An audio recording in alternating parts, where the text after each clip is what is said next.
Hi, I'm Asia, and welcome back to the Strange Days Diaries, and welcome to the third installment of my mini-series all about my brand new van renovations for my 1990 Chevy Astro van named Spec. If you've been following this mini-series over the past couple videos, I want to thank you for watching. It's been really fun to share all of the new upgrades to my van, but this is the video you've all been waiting for because this is by far the biggest renovation that we did. I saved the best for last. And if you're interested in watching part 1 and 2 of this series, they will all be linked in the description below. This is also the video you've been waiting for because, as I've been saying in part 1 and 2, I'm going to be showing you a complete before and after of the interior of this van at the end of this video. So definitely watch till the end so that you don't miss that complete before and after. But I've never made any kind of major upgrade like the one I'm about to talk about in this video. And that upgrade is us having built an upper cabinet above my bed. Now, if you're a consumer of van life content, which I'm assuming you are since you're watching this video, then I'm sure you've seen lots of vans with these cool like upper corner, upper cabinets in the corners above beds or above countertops. And they're not only like a great use of space, but they also look really cool in vans, you know, and I've always wanted one. So I finally have one, but good Lord, it came with a whole lot of challenges just to make it happen in this little van. And that's what I'm gonna get into in this video. Hi, sorry to interrupt your video, but I have to really quickly remind everyone of my May Spec sticker giveaway, which is this cute little custom retro inspired sticker of Spec, my 1990 Chevy Astro van. I'm doing a Spec sticker giveaway, so if you want one of these cool ass stickers for your van or your wall or your sticker collection, all you have to do is become a member of this channel during the month of May 2024. Any tier, it could be tier 1, 2, or 3, will be getting sent a cute little Strange Days Diaries goodie bag from me that will include a couple Spec stickers, a handwritten note by me, and a fun little surprise. So if you've ever considered joining the channel, then now is the time.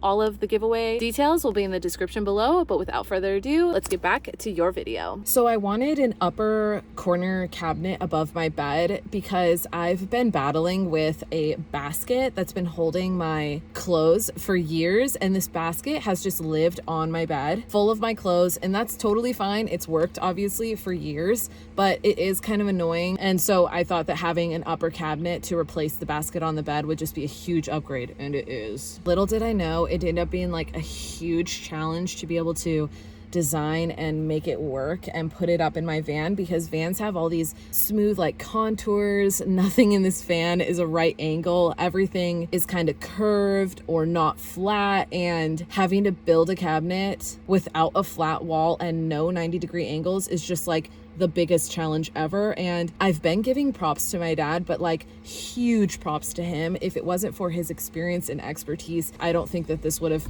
been able to work like it did. So I'm just so thankful for him. I cannot thank him enough. So let's get into exactly how we made this work. But just like we did with the swivel tabletop, we made a template out of cardboard so that we could really see how big each piece of the cabinet could be in the space before starting cutting wood. And once we made the template as perfect as we possibly could, we started cutting each piece for the cabinet. And this cabinet is like the wonkiest, craziest thing you would ever see outside of the van, but with it being in the van, you wouldn't know how curvy and crazy like the back end of it is, so that it can like perfectly fit as well as we could perfectly fit it to mount it to the upper corner of the van. Mounting this cabinet to the van was the biggest challenge that we had to overcome and figure out how to do it. And my dad came up with the brilliant idea of actually using the seatbelt bolt that was for the back seats way back in the day when this van had back seats. There was like a seatbelt bolt that I just kept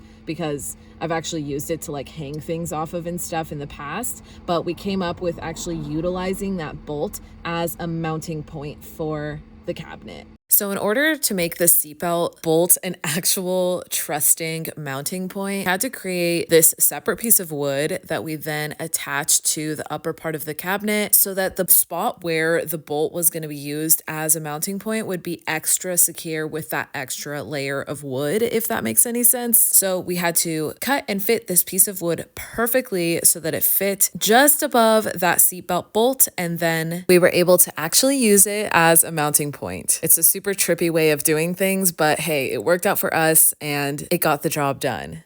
Yeah, this is all day, Kathy, to build this single piece. You lift the lid. No, I would take a meat. It looks so awesome. It's some crazy engineering, that's for sure.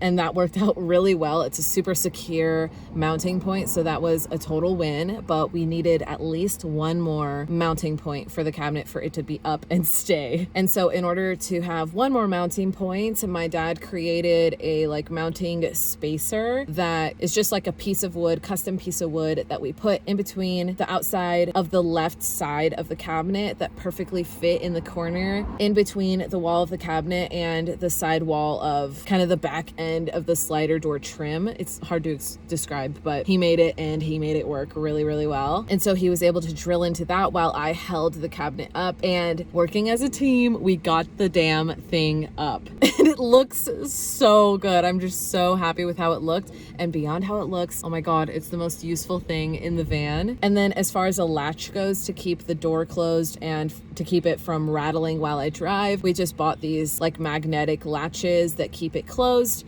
And then we created this super DIY, just simple little swing out arm, a mini little arm that lives next to my disco ball, that when the cabinet door is lifted up, I just swivel that arm out and it holds the door up for me. And now I have a beautiful cabinet that all of my clothes can live in, so that I can ditch the ugly old basket that's just been living on my bed for years. Again, I just want to give my dad a huge shout out for being the real mastermind behind all of these projects. It was super fun, and it's always super fun working with him on all of the projects, and I'm so blessed to have him in my life and able to create my visions and make my visions a reality. And thank you to all the viewers who have watched this cute little 3-part mini series about my new van renovations. It means a lot that you've been willing to watch all 3 videos, and I of course saved the best footage for last. So I present to you the complete before and after of my van interior.